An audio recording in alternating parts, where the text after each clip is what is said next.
உண்மையாவே நான் லக்கி தான் தெரியுமா? நீங்க கூட லக்கி ஆகலாம். Just stick till the end and I will show you have.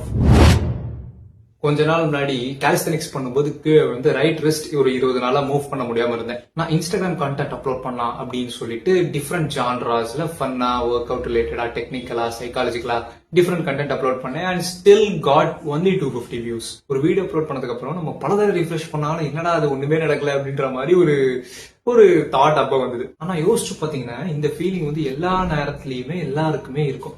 Nothing looks good enough to continue and nothing looks bad enough to quit. பொதுவாவே நம்ம லக் அப்படின்றத ஒரு ரேண்டமான இவெண்டா தான் பார்ப்போம். பட் பொதுவாவே லக்ன்றது ஒரு சர்டைன் ட்ரைஸ்க்கு அப்புறம் தான் அந்த லக்ன்ற விஷயமே நமக்கு ஆக்ட் ஆகும். அது ஏன் அப்படி வருது? சோ லக்க பத்தி டீடைலா பாக்குறதுக்கு இந்த 4 லேயர்ஸ் நான் கேட்டகரைஸ் பண்ணிருக்கேன். ஃபர்ஸ்ட் லேயர் நம்ம பெர்செப்ஷன் அப்படின்னு சொல்லுவோம்.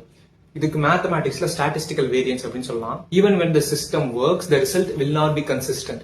எக்ஸாம்பிளுக்கு நான் போடுற கண்டென்ட் ப்ராப்பர் ரிசர்ச் பண்ணி போடலாம், கரெக்டான விஷயத்த கரெக்டான டைம்ல சொல்லலாம். ஸ்டோரி டெல்லிங் மாதிரி விஷயங்களா இருக்கட்டும், இல்ல கம்யூனிகேஷனா இருக்கட்டும், என்னோட பாடி லாங்குவேஜா இருக்கட்டும், எல்லா விஷயத்தையுமே நான் பர்ஃபெக்டா பண்ணா கூட அந்த ஒரு விஷயம் நமக்கு ரிசல்ட் ஈல்டு பண்ணுன்ற அவசியம் கிடையாது. பட் இந்த நேரத்துல நமக்கு என்ன தோணும்னா நிறைய விதமான கொஸ்டின்ஸ் வரும். நம்ம இதை கரெக்டா தான் பண்றோமா, நம்ம இதை குவிட் பண்ணணுமா, நம்ம இதை சேஞ்ச் பண்ணுமா, நம்ம பார்த்து தப்பா இருந்தா தப்பா டிபேட் ஆகி போயிடுமா, இந்த மாதிரி நிறைய விஷயம் கன்ஃபியூஷன் நமக்கு வரும். இதுக்கு பேர் சர்வைவர் பயாஸ் அப்படின்னு பேரு. அதாவது we only see the visible success and the rest of the failures are not visible. எக்ஸாம்பிளுக்கு நான் புக் எழுதும் போது டோட்டலா 6 அட்டெம்ப்ட் எடுக்குது. 6 டைம்ஸ் ஃபுல்லா அந்த புக் எழுதி I scrambled all those books and ஃபைனலா அந்த என்னோட புக்கை லான்ச் பண்ணேன். It took lot of effort for that. Or நம்ம இன்னொருத்தட்ட அசிஸ்டன்ஸ் கேட்கலாமா, அல்லது இந்த ஐடியாவே விட்டுட்டு நம்ம புதுசா ஏதாவது ட்ரை பண்ணலாமா, இப்படின்ற மாதிரி நமக்கு நிறைய விதமான கன்ஃபியூஷன்ஸ் இருக்கும். இந்த ஸ்டேஜ்ல நான் பண்ண ஒரு விஷயம், you must keep moving. ஒரு விஷயத்த மனசுல வச்சுக்கோ, உன்னால பண்ண முடியும் அப்படிதான் நீ ஆரம்பிச்சிருக்க. உன் டெசிஷனை நீயே மதிக்காட்டி வேற யார் மதிப்பா அப்படின்ற ஒரு விஷயம் மனசுக்குள்ள ஓடுனனால I just pass on to this stage. Luck happens only when you are in motion. இதுக்கு மேத்தமேட்டிக்ஸ்ல the law of large numbers அப்படின்னு சொல்லுவாங்க. when the observations are small the outcome looks random but when the exposure increases the invisible thing will be obvious to you. For எக்ஸாம்பிளுக்கு பொதுவா நம்ம புது விஷயம் ஆரம்பிக்கிறோம் அப்படின்னா ஒரு ஜிம்முக்கு போறதா இருக்கட்டும், ஜஸ்ட் 1 மந்த்ல எனக்கு ரிசல்ட் தெரியல அப்படின்னு வரதா இருக்கட்டும், நான் மியூசிக் கத்துக்கிறேன் அப்படின்னு ஆரம்பிச்சு அதுல ஒரு 2 வாரத்திலேயே என்னால பண்ண முடியலன்னு குவிட் பண்ற ஒரு விஷயமா இருக்கலாம். எல்லாமே ஒரு குட்டி கொஞ்சமான ஒரு அமௌண்ட் ஆஃப் ரிஜெக்ஷன்ஸ் வச்சு நம்ம எடுத்துக்கக்கூடிய டெசிஷன் மட்டும்தான். ஆன்டி ஃப்ரெஜிலிட்டின்னு ஒன்னு சொல்லுவாங்க தெரியுமா?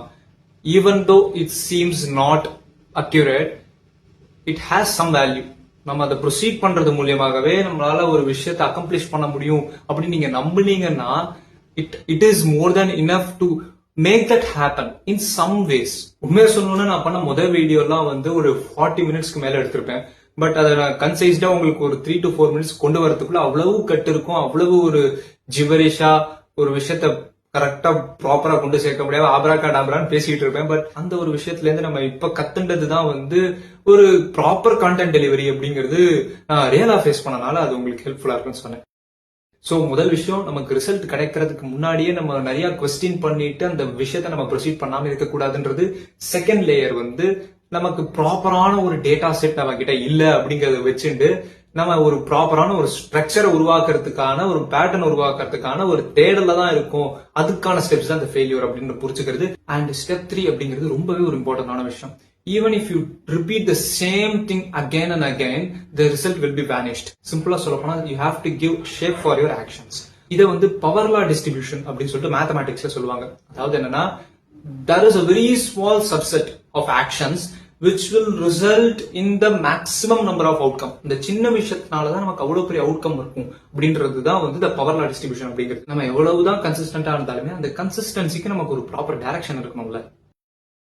ஒரு எக்ஸாம்பிள், கொஞ்சம் வருஷங்களுக்கு முன்னாடி கேபிலமே அப்படின்னு ஒருத்தர் ட்ரெண்ட் ஆனாரு. இப்ப ஆனடோலி அப்படின்ற ஒருத்தர் ட்ரெண்ட் ஆயிட்டு இருக்காரு. சோ இவங்க எல்லாம் ஒரு பேட்டர்ன் ஃபைண்ட் பண்ணிட்டு இந்த விஷயம் ஒர்க் ஆகும் தெரிஞ்சவங்க அதை திருப்பி திருப்பி திருப்பி ட்ரை பண்ணி அந்த ஒரு விஷயத்திலேயே அவங்க எக்ஸல் ஆயிடுறாங்க. இதுக்கு பேரு தான் இந்த ஆசிமெட்ரிக் பே ஆஃப் அப்படின்னு பேர்.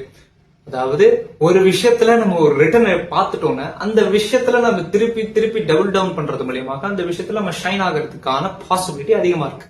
அவருக்கு எது ஒர்க் ஆகுன்றது தெரிஞ்சு ஒரு ப்ராப்பர் ஷேப் கொடுத்தனாலதான் அந்த விஷயத்தை வச்சு அவங்களால எக்ஸல் பண்ணி போக முடியும். ப்ரோ எல்லாமே சொல்லிட்டீங்க சூப்பர் அப்படின்லாம் நினைக்காதீங்க. முக்கியமான ஒரு விஷயம் இருக்கு. நீங்க எல்லாத்தையுமே ஃபைன் பண்ணிடலாம், இதுதான் ஆன்சர் அப்படின்னு கையிலேயே கொடுத்துடலாம். ஆனா அதை நீங்க பிராக்டிஸ் பண்ணணுமா இல்லையா? அதுக்கான மொமெண்டம் நமக்கு தேவைதானே? In non-linear equations, the output is not proportional to the input. நீங்க இவ்வளவு கஷ்டப்பட்டு ட்ரை பண்ண பல விஷயங்கள்ல இருந்து நீங்க கண்டுபிடிச்ச சில விஷயத்தை மட்டும் திருப்பி பண்றது மூலியமாக அந்த விஷயத்துல நீங்க ஷைன் ஆகலாம். சோ நான் இந்த மாதிரி வீடியோஸ் போடுறதுல எனக்கு எது செட் ஆகும் அப்படிங்கறத நான் கண்டுபிடிச்சேன். எது மத்தவங்களுக்கு பிடிக்கிறது புரியுது அப்படிங்கிற விஷயத்தையும் நான் கண்டுபிடிச்சேன். சோ இதுல எனக்கு என்ன பேட்டர்ன் ஃபார்ம் ஆச்சு அப்படிங்கறத வச்சுட்டு எனக்கு எது ஒர்க் ஆகுங்கிறத நான் ஃபைண்ட் பண்ணி நான் பண்ணதுனால கடைசி 15 நாள்ல மட்டும் என்னோட டோட்டல் ஃபாலோவர்ஸ் கவுண்ட் வந்து 2.5 டைம்ஸ் இன்க்ரீஸ் ஆயிருக்கு. இந்த ஸ்டேஜ்ல நீங்க போட்ட எஃபர்ட்டுக்கான ரீச் உங்களுக்கு கிடைக்கும். அந்த ரீச்க்கான என்கேஜ்மெண்ட்டும் உங்களுக்கு கிடைக்கும். சோ அந்த என்கேஜ்மெண்ட் இன்க்ரீஸ் ஆனனால உங்களுக்கு திருப்பி ரீச் கிடைக்கும், திருப்பி என்கேஜ்மெண்ட் இன்க்ரீஸ் ஆகும். இது வந்து ஒரு லூப் ப்ராசஸ். இந்த ஸ்டேஜுக்கு நம்ம வந்துட்டோம்னா நம்ம பார்க்கக்கூடியது எல்லாமே ஓவர்வியூ மட்டும்தான். ஹை லெவல்ல இதுல நம்ம இந்த ப்ராசஸ்ல நம்ம என்ன சேஞ்ச் பண்ணா இந்த ப்ராசஸை இன்னும் எஃபெக்டிவா மாத்தலாம் அப்படிங்கிறது தானே தவிர இந்த ப்ராசஸே ஒர்க் ஆகல அப்படின்ற ஒரு விஷயம் வந்து நமக்கு ஃபீல் ஆகாது அப்படிங்கறத நான் ஃபீல் பண்ணிருக்கேன். முக்கியமான ஒரு விஷயம் என்னன்னா, இந்த விஷயத்த நம்ம ஏதாவது ஒரு விஷயத்துல நம்ம சக்சஸ் ஃபைன் பண்ணிட்டோம்னா எல்லா விஷயத்திலயும் நம்மளால இந்த ப்ராசஸை கொண்டு போய் நம்மளால இம்ப்ளிமெண்ட் பண்ண முடியும். ஏன்னா பேட்டர்ன் ஃபைண்டிங் அப்படிங்கறத போன வீடியோல சொல்லியிருப்பேன். பட் அந்த விஷயத்த நம்ம எவ்வளவு எஃபெக்டிவா இம்ப்ளிமெண்ட் பண்ண முடியும் அப்படிங்கறத நம்ம ஒரு தடவை ஃபைண்ட் பண்ணிட்டாலே போதும். அந்த பேட்டர்ன் அப்படிங்கிறது just losing again and again அப்படின்ற ஒரு பெர்ஸ்பெக்டிவ்ல நம்ம கத்துண்டு அதுல இருந்து எது நமக்கு தேவையோ அதை மட்டும் எடுத்துட்டு அதை டபுள் டவுன் பண்றது மூலியமாக நம்மளால ஒரு விஷயத்த பண்ண முடியும். அப்படின்னா அந்த விஷயம் செல்ஃப் ரிகரிங் growth நமக்கு ப்ரொவைட் பண்றது அப்படின்னா அதோட இம்பார்ட்டன்ஸ் என்ன அப்படிங்கறத நீங்க தெரிஞ்சுக்கோங்க. இந்த வீடியோ வந்து நான் பிராக்டிக்கலா இதெல்லாம் எக்ஸ்ப்ளோர் பண்ணி எக்ஸ்பீரியன்ஸ் பண்ணனால சொல்ற ஒரு வீடியோ தான். சோ இந்த விஷயத்துல உங்களோட கருத்துக்கள் என்ன அப்படிங்கறத கமெண்ட் பண்ணுங்க. பாப்போம். பாய்.